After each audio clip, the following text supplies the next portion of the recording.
Flight 814 اس کے ذریعے پاکستان کے خلاف پروپیگنڈا کیا گیا. میں چونکہ اس تاریخ کا تھوڑا بہت حصہ رہا. قندھار ہائی جیکنگ میں ہوا کیا تھا؟ یہ جنگیں پاکستان کے خلاف شروع کی گئی ہیں بدنام کرنے کے لیے. سوال یہ ہے کہ ہم نے اپنی اندرونی فالٹ لائنز کو درست کرنے کے لیے کیا کیا ہے.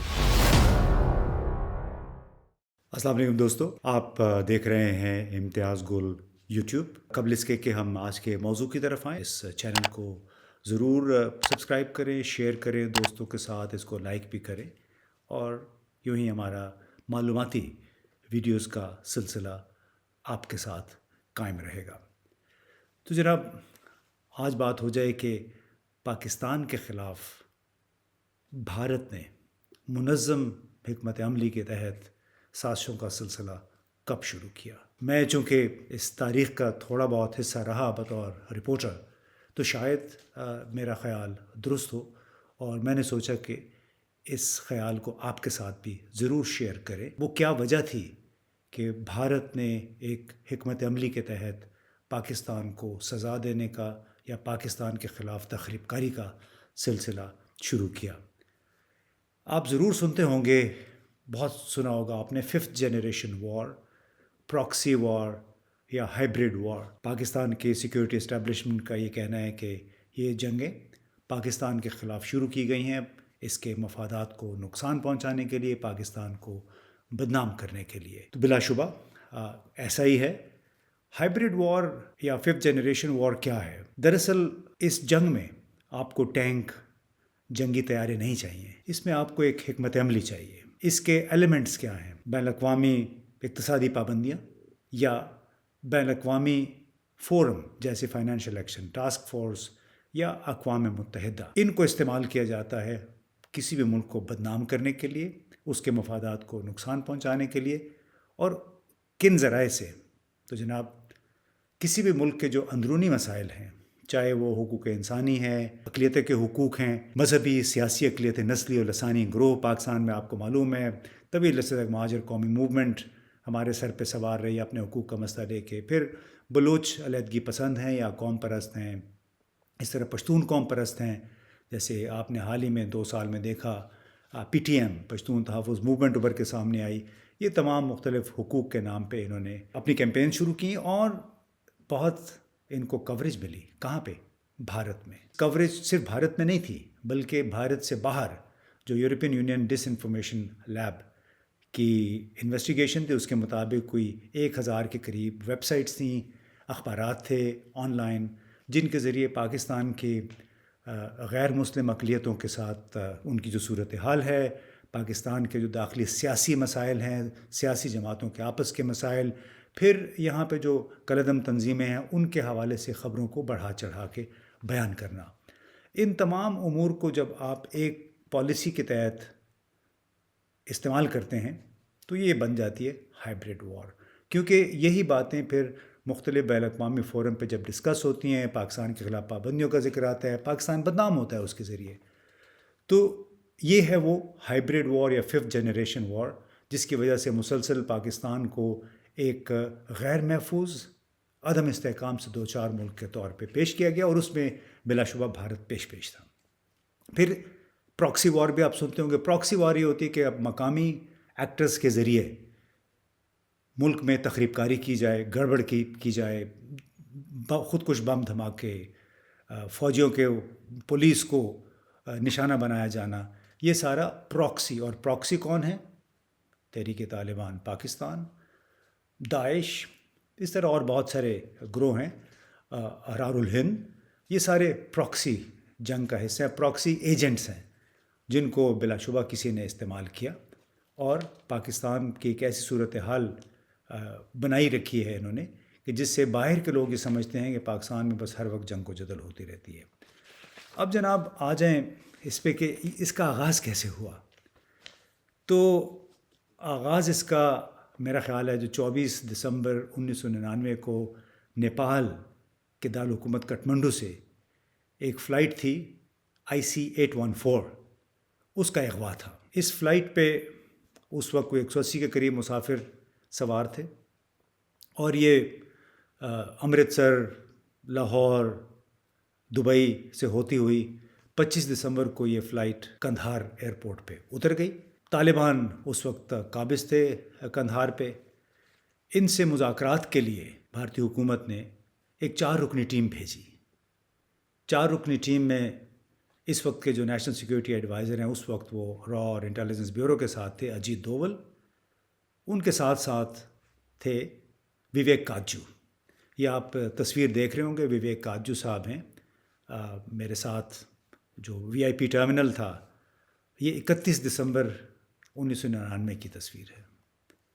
اور اس موقع پہ انہوں نے مجھے جو کہا، شاید پاکستان اسی کا خمیازہ بھگت رہا ہے۔ وویک کاجو صاحب طویل عرصے تک وزارت انڈسٹریز کامرس میں پاکستان ڈیسک کے انچارج تھے، وزارت خارجہ میں بھی رہے، پھر نیگوشیٹر کے طور پہ قندھار بھی آئے، اور مزے کی بات یہ ہے کہ وویک کاجو صاحب پھر انڈیا کے سفیر بن کے جب طالبان کی حکومت ختم ہوئی تو 2002 میں وہ پہنچے کابل بطور سفیر، اور 3 سال تک انہوں نے وہاں پہ کام کیا۔ اس دوران کتنے اچھے تعلقات بنائے ہمیں نہیں معلوم ہے، لیکن میرا اپنا یہ خیال ہے کہ اجیت دوول کے ساتھ ساتھ وویک کاجو صاحب بھی اس پالیسی کا حصہ تھے جس نے جنم لیا 30 دسمبر 1999 کو قندھار میں انڈیا ایئر لائنس کی فلائٹ 814 کے ہائی جیکنگ کے خاتمے کے بعد۔ وہ کیسے؟ 10 جنوری کو بھارت اور امریکہ کے درمیان کاؤنٹر ٹیررزم یعنی انسداد دہشت گردی کے حوالے سے پہلا باضابطہ اجلاس ہوا۔ اس وقت اسٹوپ ٹالبٹ تھے نائب وزیر خارجہ امریکہ کے، اور جسونت سنگھ تھے بھارتی وزیر خارجہ۔ اس میٹنگ میں انہوں نے انسداد دہشت گردی کے لیے بھرپور تعاون کا فیصلہ کیا۔ ڈائلاگ کا آغاز ہوا۔ اسرائیل اور بھارت کے درمیان انسداد دہشت گردی کے حوالے سے خاص طور پہ کشمیر میں تعاون 1994 سے ہی جاری تھا۔ اس کو ایک نئی جہت ملی جب جنوری 2000 میں بھارت اور امریکہ کا یہ تعاون کا سلسلہ شروع ہوا انسداد دہشت گردی کے حوالے سے۔ اب قندھار ہائی جیکنگ میں ہوا کیا تھا؟ مطالبہ یہ تھا کہ مشتاق زرگر، احمد عمر سعید شیخ، مولانا مسعود اظہر کو رہا کیا جائے۔ وہ اس وقت وہ انڈین جیلوں میں تھے، ان کو رہا کر کے بھارتی حکومت مجبور ہوئی رہا کر کے قندھار لایا گیا۔ قندھار سے یہ لوگ پاکستان آ گئے۔ آپ کو معلوم ہے عمر سعید شیخ امریکی صحافی ڈینیل پرل کے قتل کے مقدمے میں بھی ملوث تھا، اس کو سزا بھی ہوئی اس حوالے سے۔ مولانا مسعود اظہر پاکستان آئے قندھار سے، یہاں پہ جیش محمد کی بنیاد رکھی انہوں نے۔ اب بہت عرصے تک یہ سوال بھی اٹھتا رہا کہ کیا جیش محمد بھی دراصل ایک ڈبل ایجنٹ کا کام کر رہی تھی، کیونکہ آپ کو یاد ہوگا کہ گزشتہ 4-5 برسوں سے خاص طور فائنینشیل ایکشن ٹاسک فورس میں اور اقوام متحدہ میں بار بار جیش محمد کا ذکر آتا ہے کہ جیش محمد نے کس طرح انڈین اداروں کو، پارلیمنٹ کو وقتاً فوقتاً نشانہ بنایا۔ کیا اسی اسٹریٹجی کا حصہ ہے جو قندھار ہائی جیکنگ فلائٹ 814 کی ہائی جیکنگ ختم ہونے کے بعد بھارت نے ترتیب دی، جس میں وویک کاجو صاحب تھے، اجیت دوول صاحب تھے؟ تو دوستو، پاکستان کی موجودہ مشکلات اقتصادی ہوں یا سیاسی ہوں، بین الاقوامی طور پہ اس کا امیج ہو، اس کی میں سمجھتا ہوں بنیادی وجہ، نقطۂ آغاز فلائٹ 814 کا کٹھمنڈو سے اغوا تھا، اور خاتمہ اس قصے کا ہوا 30 دسمبر 1999 کو قندھار میں، یعنی اس ہائی جیکنگ کا۔ اور 31 دسمبر کو وویک کاجو صاحب نے کہا مجھے ٹرمینل کے باہر کہ آپ لوگوں نے ہمارے ساتھ جو کیا ہے وہ ہم سہ لیں گے، لیکن ہم آپ کے ساتھ جو کر سکتے ہیں آپ نہیں سہ سکیں گے۔ اور واقعتاً ایسا ہوا کہ پاکستان کے ساتھ اس کے بعد سے مسلسل جو ہوا ہے، جتنی بدنامی پاکستان کی ہوئی ہے، جو پاکستان کا امیج باہر بنا ہے، وہ یہی ہے کہ ایک دہشت گردوں یا عسکریت پسندوں کی حمایت کرنے والا ملک ہے، عدم استحکام کا شکار ہے، اس نے سانپ پالے ہوئے ہیں۔ حالانکہ اس میں کسی حد تک حقیقت ہے، لیکن زیادہ حقیقت سے زیادہ ایک فسانہ بنا دیا بھارت نے اپنی اس پروپیگنڈا مشین کے ذریعے جو اس نے ترتیب دی ملک کے اندر اور ملک کے باہر، ویب سائٹس کے ذریعے، اخبارات کے ذریعے، این جی اوز کے ذریعے. خود جنیوا میں اور برسلز میں جہاں یورپین پارلیمنٹ کا صدر مقام ہے، اور جنیوا میں چونکہ اقوام متحدہ کی ہیومن رائٹس کونسل ہے، وہاں پہ باقاعدہ این جی اوز قائم کروائی گئیں جس میں پاکستان مخالف سو کالڈ لبرلز کو اس میں شامل کیا گیا، اور اس کے ذریعے پاکستان کے خلاف پروپیگنڈا کیا گیا، بلوچ ایتھنک گروپس کے حوالے سے، ایم کیو ایم کے حوالے سے، بلکہ بہت ساری ایسی این جی اوز تھی جو کہ بلوچوں کو آزادی فریڈم ہیروز کے طور پہ پیش کرتے رہے ہیں. خود بھارت باقاعدہ برام داغ بگٹی صاحب کو بلاتا رہا ہے، دوروں پہ بلاتا رہا ہے. R S S B J P کے وہ مہمان رہے 2015-16 میں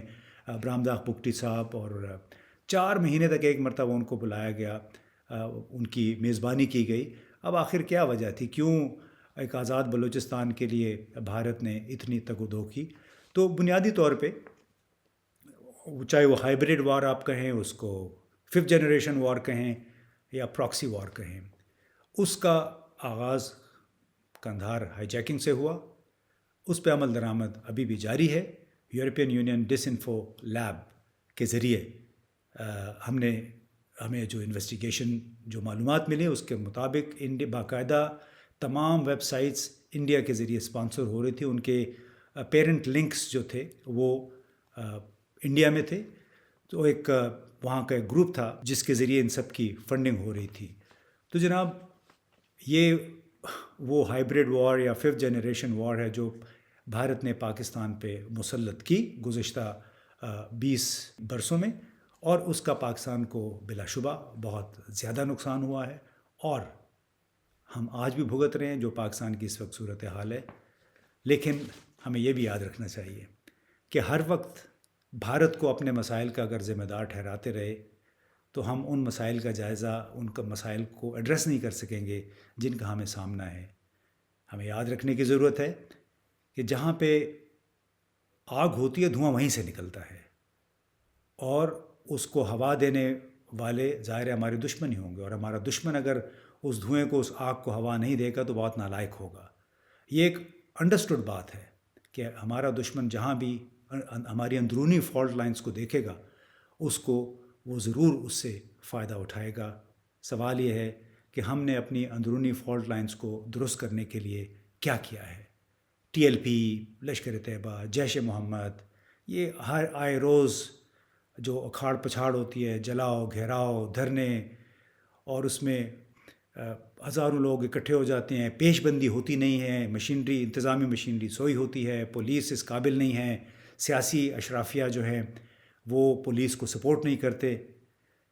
تو ظاہر ہے پھر آپ کا جو دشمن ہے وہ اپنی اس حکمت عملی پہ ضرور عمل درآمد کرے گا جس میں حکمت عملی نے آج سے 20-22 سال پہلے جنم لیا، اور جس کا مقصد تھا پاکستان کو سبق سکھانا اور ان دہشت گردوں یا ان عسکریت پسندوں کی نشاندہی کرنا پاکستان میں ان کی موجودگی کی یا افغانستان میں، جو بقول بھارت ان کے لیے نقصان کا، ان کے مفادات کو نقصان پہنچا رہے ہیں.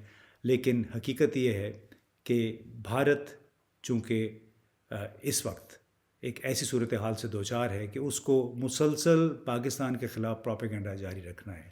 تو لب لباب تمام گفتگو کا یہ ہے کہ پاکستان کے خلاف سازشوں کا آغاز بھارت نے ایک بالکل سوچی سمجھی حکمت عملی کے تحت جنوری سن 2000 میں کیا. اس پہ عمل درآمد جاری ہے، اور پاکستان کے اندر جتنی بھی کمزوریاں ہیں ہماری انٹرنل فالٹ لائنز، اس سے بھارت بھرپور فائدہ اٹھا رہا ہے. اصل مسئلہ یہ ہے کہ پاکستان کے اندر جو انٹرنل فالٹ لائنز ہیں، چاہے وہ لاقانونیت ہے، چاہے گروہوں کی، انڈیویجول نجی گروہوں کی منمانی ہے جیسے ٹی ایل پی وغیرہ ہیں، یا قانون شکنی ہے کسی بھی طرف، اس کو ہم نے ایڈریس کرنا، اس پہ قابو پانا ہے. اگر ہم اندرونی طور پہ یہ مسائل حل ہوں گے تو پھر کوئی بھی دوسرا ملک ان سے فائدہ نہیں اٹھا سکتا. ذرا سوچیے.